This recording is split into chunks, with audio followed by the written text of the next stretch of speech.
Hello students. आज हम शुरू करने जा रहे हैं क्लास 12 का यूनिट 6 जिसका नाम है नॉन स्टोर रिटेलिंग। हिंदी में इसको बोला जाता है गैर स्टोर रिटेलिंग।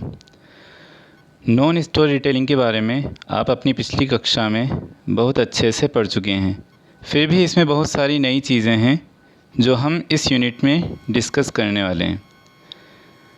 इस यूनिट का फर्स्ट सेशन है ई रिटेलिंग। ई रिटेलिंग में क्या क्या होता है, पेमेंट मेथड जो होते हैं वो किस तरह से होते हैं, ई रिटेलिंग के फ़ायदे क्या क्या हैं, नुकसान क्या हैं, यह सब हम इस चैप्टर में डिस्कस करने वाले हैं। तो आइए शुरू करते हैं। मैंने सबसे पहला क्वेश्चन दे रखा है,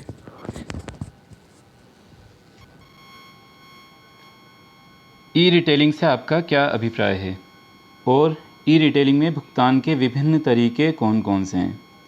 आपको सबसे पहले मालूम होगा जहाँ पर भी ई वर्ड आ जाता है, ई वर्ड का मतलब होता है इलेक्ट्रॉनिक। आप ईमेल देखेंगे, ईमेल को बोला जाता है इलेक्ट्रॉनिक मेल। उसी तरह से ई रिटेलिंग में भी ई का मीनिंग होता है इलेक्ट्रॉनिक रिटेलिंग। रिटेलिंग आपको डेफिनेशन पता है रिटेलिंग क्या होता है, तो इसमें सबसे पहले हम देखते हैं इसकी डेफिनेशन क्या है, अर्थ क्या है इसका। ई रिटेलिंग का अर्थ इंटरनेट के माध्यम से माल और सेवाओं की बिक्री से है। अक्सर ई रिटेलिंग में भुगतान भी इंटरनेट के माध्यम से किया जाता है। ठीक है, आपको ये क्लियर हो गया होगा ई रिटेलिंग किसको कहा जाता है। मैं दोबारा बता देता हूँ। जहाँ पर भी ई वर्ड आता है, ई वर्ड का मीनिंग होता है इलेक्ट्रॉनिक। उपकरणों के माध्यम से जो हम काम करते हैं उसको ई मतलब रिटेलिंग में हम बात कर रहे हैं, तो रिटेलिंग में ई रिटेलिंग का मीनिंग होगा इलेक्ट्रॉनिक उपकरणों का उपयोग करते हुए जो हम सामान बिक्री करते हैं, वस्तुएं सेवाएं बेचते हैं, उसको ई रिटेलिंग कहा जाता है।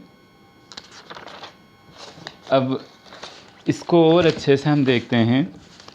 ई रिटेलिंग को हम दूसरे शब्दों में ई शॉपिंग भी कह सकते हैं, जिसे आप आजकल सब अच्छे तरह से जानते हैं। ई शॉपिंग, अभी लॉकडाउन लगा हुआ है तो लॉकडाउन में आप जब भी आपको कोई चीज़ की ज़रूरत पड़ती है, आप मार्केट नहीं निकलना चाहते हैं, आप सामान ऑर्डर कर देते हैं, घर पे आपके सामान पहुंच जाता है।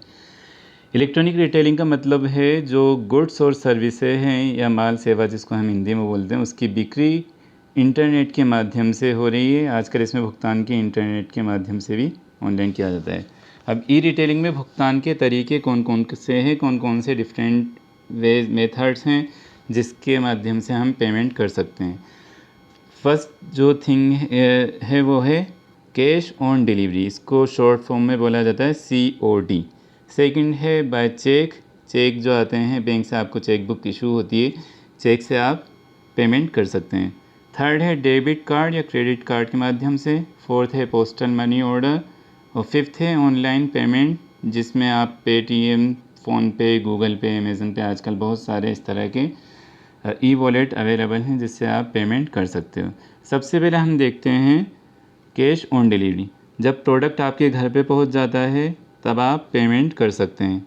ठीक है, आपको वस्तु डिलीवर हो गई या सेवा आपको मिल चुकी है, उसके बाद आपके यहाँ पर जो डिलीवरी बॉय आएगा, आप वस्तु प्राप्त करके उसको कैश जितना भी अमाउंट होता है उतना पेमेंट कर देंगे। सेकंड है चेक के माध्यम से, चेक के माध्यम से भी आप पेमेंट कर सकते हैं। थर्ड है डेबिट कार्ड या क्रेडिट कार्ड, आपके पास अगर डेबिट कार्ड है तो आप डेबिट कार्ड से भी पेमेंट कर सकते हैं, क्रेडिट कार्ड है क्रेडिट कार्ड से भी पेमेंट कर सकते हैं। फोर्थ है पोस्टल मनी ऑर्डर, ये पोस्ट आपको पोस्टल जो डिपार्टमेंट होता है, पोस्ट ऑफिस होता है, वहाँ से आप ये ख़रीद सकते हैं। इसकी वैल्यू वही होती है जो मनी की होती है। फिफ्थ है ऑनलाइन पेमेंट, जिसमें आप पेटीएम, फ़ोनपे, गूगल पे, आजकल सब तरह के इस तरह के ई वॉलेट बहुत अवेलेबल हैं, आपको सबको इनका यूज़ करना भी आता होगा। तो आपका फर्स्ट क्वेश्चन जो था ई रिटेलिंग से क्या अभिप्राय है, ई रिटेलिंग में भुगतान के विभिन्न तरीके कौन कौन से हैं, ये आपको क्लियर हो गया होगा। अब हम चलते हैं सेकंड क्वेश्चन। सेकंड क्वेश्चन है ई रिटेलिंग में उत्पाद सुपुर्दगी या प्रोडक्ट डिलीवरी के कितने प्रकार के तरीके अपनाए जाते हैं। ठीक है, what are the different ways of delivery of goods and services. देखो बच्चों, यह क्वेश्चन बहुत ज़्यादा कठिन नहीं है, आप इसको सुनकर या पढ़कर, एक बार पढ़कर भी अपनी लैंग्वेज में, अपने वर्ड्स में इसका आंसर आसानी से दे सकते हैं। इस क्वेश्चन का मतलब है कि जो गुड्स और सर्विसेज डिलीवर होती हैं उनके विभिन्न तरीके या विभिन्न वेज क्या हैं, आप तक माल सेवाएं पहुंचती हैं तो आपको किस तरह से पहुंचती हैं, क्या क्या तरीके होते हैं। तो एक बार भुगतान प्राप्त होने पर गुड्स और सर्विसेज जो होती हैं डिफरेंट वे के थ्रू आप तक पहुंचती हैं। इसमें सबसे पहला जो दिया हुआ है आपको डाउनलोडिंग, ठीक है। अब आपके दिमाग में आएगा डाउनलोड कैसे करेंगे हम वस्तु को। अब डाउनलोड वहाँ पर किया जाता है जब आप कोई सर्विस ख़रीदते हैं या आपने कोई नोट्स ख़रीदे हैं या कोई PDF ख़रीदा है या किसी भी चीज़ से संबंधित कोई भी ऐसा सॉफ्टवेयर ख़रीदा है तो आप उसको डाउनलोड कर सकते हैं।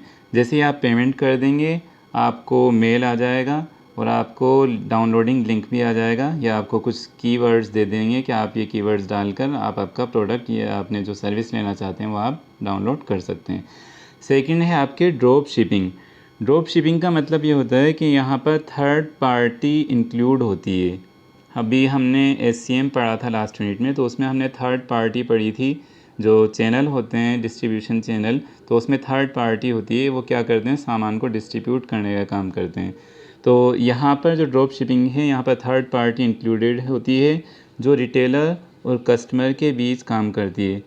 ये वहाँ से प्रोडक्ट उठाते हैं, कहाँ से, रिटेलर के यहाँ से, और कस्टमर के घर तक वस्तु या प्रोडक्ट जो भी उसने मांगा है, जो भी चाहा है, वो उसके घर तक डिलीवर कर देते हैं। थर्ड इसमें बात करते हैं हम इन स्टोर पिकअप, ठीक है। इसको स्टोर से माल प्राप्त करना। बहुत सी बार ऐसा होता है आपके घर पर आप अवेलेबल नहीं हैं या जिस टाइम पर प्रोडक्ट डिलीवर होने वाला था आप घर पर नहीं हैं, आपके घर पर लॉक लगा हुआ है, तो आपको ऐसा डर लगता है कि वस्तु वापस कहीं चली जाएगी, इसलिए आप उनको इन स्टोर पिकअप कर सकते हैं। जब आप आ जाएंगे तो आप वहाँ से वस्तु ले सकते हैं। हर सिटी में, हर शहर में इस तरह के जोनल ऑफिस बने हुए होते हैं जहाँ पर आप इन स्टोर पिकअप ले सकते हैं। अमेज़न की बात करें तो अमेज़न के अपने यहाँ पर हर सिटी में आपको बहुत सारे इन स्टोर पिकअप सेंटर मिल जाएंगे। फोर्थ बात करते हैं हम शिपिंग की। शिपिंग को मतलब शिपिंग का मीनिंग ही होता है माल भेजना। शिप जहाज़ को बोलते हैं। पहले के ज़माने में जब सामान वस्तुओं को इधर से उधर भेजा जाता था तो जहाज़ के माध्यम से ही भेजा जाता था, इसलिए जो शिप वर्ड आया है वस्तुओं को लाने ले जाने को ही शिपिंग कहा जाता है। आपने प्रोडक्ट ऑर्डर किया, रिटेलर ने पोस्ट या कोरियर के माध्यम से आप तक वस्तु पहुंचा दी, ये शिपिंग कहलाता है, ठीक है। सेकंड क्वेश्चन भी आपको क्लियर हो गया होगा। अब हम बात करते हैं थर्ड क्वेश्चन की तरफ। थर्ड क्वेश्चन है आपके, एक रिटेलर को ई रिटेलिंग के क्या क्या लाभ और हानियां हैं, ठीक है। ई रिटेलिंग के लाभ और हानियां रिटेलर को क्या क्या हैं। ऑनलाइन शॉपिंग में ऐसा ही नहीं है कि सिर्फ फ़ायदे हैं, इसमें कुछ नुकसान भी हैं। फ़ायदे इसलिए होते हैं कि जब आप मन करें तब 24 घंटे कभी भी घर पे बैठकर आप किसी भी प्रोडक्ट को ऑर्डर कर सकते हैं। आपको ना तो मार्केट जाने की ज़रूरत है ना गाड़ी उठाने की ज़रूरत है, आप घर बैठे कभी भी 24 घंटे कभी भी वस्तु ख़रीद सकते हैं। तो अब हम सबसे पहले इसमें देखते हैं लाभ, देखते हैं रिटेलर को। सबसे पहला लाभ आपके दे रखा है, सबसे पहला आपका है लाभ, इसमें स्थान का कोई महत्व नहीं होता। आप जब भी एक स्टोर खोलने वाले होंगे तब आपको स्थान का चयन करने में बहुत कठिनाई का सामना करना पड़ता है। आप सोचते हैं कि हमारे यहाँ पर कस्टमर आएगा या नहीं आएगा, तो ई रिटेलिंग में या ऑनलाइन शॉपिंग में आपकी दुकान चाहे कहीं पर भी हो कोई फ़र्क नहीं पड़ता, इसमें स्थान का कोई महत्व नहीं है। आप कहीं पे भी किसी भी गली मोहल्ले में भी दुकान लगा लेंगे, आप वहाँ से सामान डिलीवर कर देंगे तो आपका सामान आसानी से बिक जाएगा। सेकंड लाभ जो है वो है स्टोर के आकार से कोई फ़र्क नहीं पड़ता है। चाहे आपकी दुकान बहुत बड़ी हो चाहे छोटी हो, चाहे आप घर से ही सामान डिलीवर कर रहे हैं, इसका कोई फ़र्क नहीं पड़ता कि आपने प्रोडक्ट कहाँ से बेचा है। अक्सर ऐसा होता है मार्केट में, जब कस्टमर जाता है तो वो सोचता है कि बड़ी दुकान पर जाएंगे तो आपको वहाँ पर अच्छी वस्तुएं, अच्छे प्रोडक्ट्स अवेलेबल होंगे, लेकिन ई रिटेलिंग में कस्टमर को कहीं से कहीं तक ये पता नहीं लगता है कि आप सामान कहाँ से बेच रहे हैं। थर्ड है मजदूरी और अन्य लागतों की बचत। मजदूरी क्या होती है, जब आप दुकान लगाएंगे वहाँ पर आपको काम करने वाले लड़के रखने पड़ेंगे, मज़दूर रखने पड़ेंगे, और भी दूसरे वहाँ पर ख़र्चे होते हैं, बहुत सारे ख़र्चे होते हैं। तो ऑनलाइन में आपको ना तो कोई लड़के रखने पड़ेंगे ना ही आपको दूसरे ख़र्चे करने पड़ेंगे, तो आपके ख़र्चे बच रहे हैं एक तरह से। नेक्स्ट है इसमें अधिक ग्राहकों तक पहुँच। ग्राहकों तक पहुँच कैसे होती है इसमें, एक ही समय में बहुत सारे ग्राहक प्लेटफॉर्म पे, ऑनलाइन जो प्लेटफॉर्म होता है, मान लो फ्लिपकार्ट की वेबसाइट पे एक ही समय में बहुत सारे कस्टमर एक साथ वस्तुएं देख भी सकते हैं और ख़रीद भी सकते हैं। नेक्स्ट है, इसमें दिन के 24 घंटे ऑर्डर स्वीकार किए जाते हैं। जितने भी ऑनलाइन शॉपिंग वाले रिटेलर्स हैं, ई रिटेलर्स हैं, ये 24 आवर्स ऑर्डर्स एक्सेप्ट करते हैं। नेक्स्ट है क्रॉस सेलिंग और अप सेलिंग।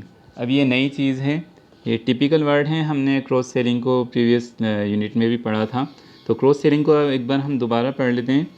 क्रॉस सेलिंग से मतलब ये है कि आप किसी कस्टमर को जो आपके पास आया है, जो चीज़ उसने ख़रीदी है उससे संबंधित चीज़ भी उसको बेच देते हैं। जैसे एग्ज़ाम्पल लेते हैं, एक कस्टमर शर्ट ख़रीदने के लिए आया, घर से वो सिर्फ शर्ट ख़रीदने के लिए ही निकला था, लेकिन जब आपके यहाँ पर से उसने शर्ट ख़रीद ली तो आपने उसको टाई भी सजेस्ट कर ली कि सर आप टाई भी ले लीजिए। अब उसको टाई पसंद आ गई, शर्ट के साथ मैच होती हुई दिख गई, तो उसने टाई ख़रीद ली। इस चीज़ को बोलते हैं क्रॉस सेलिंग, संबंधित वस्तुओं को बेचना।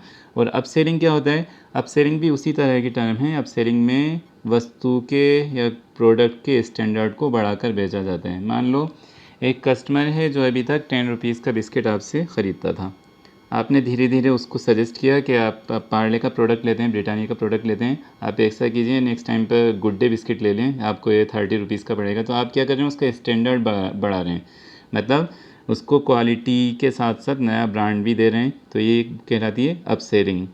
अब हम बात करते हैं रिटेलर को हानियाँ। हानियाँ क्या क्या होती है? सबसे पहले है ई सेलिंग, आमने सामने फ़ेस टू फेस की तुलना में कम शक्तिशाली होता है।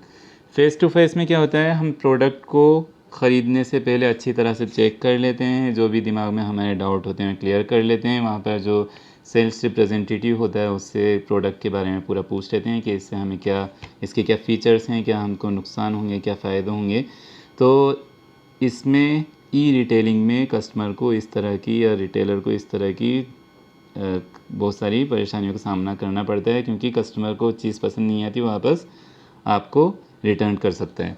सेकंड है, ये जो प्रक्रिया होती है रिटेलिंग की बहुत ज़्यादा जटिल होती है, बहुत ज़्यादा कॉम्प्लेक्स होती है। सभी लोगों को इंटरनेट का प्रयोग करना नहीं आता है, और रिटेलर के लिए भी इसको मैनेज करना थोड़ा कठिन होता है। नेक्स्ट है, इसमें सभी ग्राहकों को तक पहुंच पाना कठिन है। अभी जो यंग एज हैं, बिलो 40 बिलो 30, वही लोग ऑनलाइन प्रोडक्ट या ऑनलाइन सर्विसेज का ज़्यादा यूज़ करते हैं। जो अबव 40 है वो ऑनलाइन प्रोडक्ट को यूज़ करना इतना पसंद नहीं करते हैं, वो इतना ज़्यादा उसके फेमिलियर भी नहीं है। तो सभी ग्राहकों तक पहुंच नहीं पाते हैं। रिटेल विशेषज्ञ जो होते हैं, सेल्स एक्सपर्टीज़ की भूमिका है वो भी इसमें बिल्कुल ख़त्म हो गई है। ई रिटेलिंग में क्या होता है, सेल्स एक्सपर्टीज़ जो होते हैं, रिटेल विशेषज्ञ होते हैं, वो कस्टमर से अच्छे से बात करते हैं, कस्टमर से पूछते हैं कि आपको कोई परेशानी नहीं है। वो चाहते हैं कि हम उनसे बिल्कुल मैनर्स से बात करें, अच्छे से बात करें, ताकि नेक्स्ट टाइम वो हमारे यहाँ पर दोबारा हमसे ही ऑर्डर करें, हमसे ही प्रोडक्ट ख़रीदना है। तो इसमें सेल्स एक्सपर्टीज़ की जो रोल है वो बिल्कुल ख़त्म हो गया है। नेक्स्ट हानि है हमारी बिक्री के बाद कठिनाइयों का सामना। कस्टमर ने कोई प्रोडक्ट बिना देखे ख़रीद लिया, उसको ऑनलाइन पर दिखा दिया गया है, लेकिन घर पर जब उसको प्रोडक्ट डिलीवर हुआ तो सेम प्रोडक्ट वैसा नहीं था जैसा उसको ऑनलाइन दिखाया गया था। तो उससे कस्टमर को भी परेशानी का सामना करना पड़ेगा, और रिटेलर को भी जब प्रोडक्ट रिटर्न करने की बारी आएगी तो रिटेलर को भी परेशानी का सामना करना पड़ेगा। ठीक है, आज के लिए इतना ही। नेक्स्ट क्लास में हम इसी चैप्टर को कंटिन्यू करेंगे। आज के लिए थैंक यू।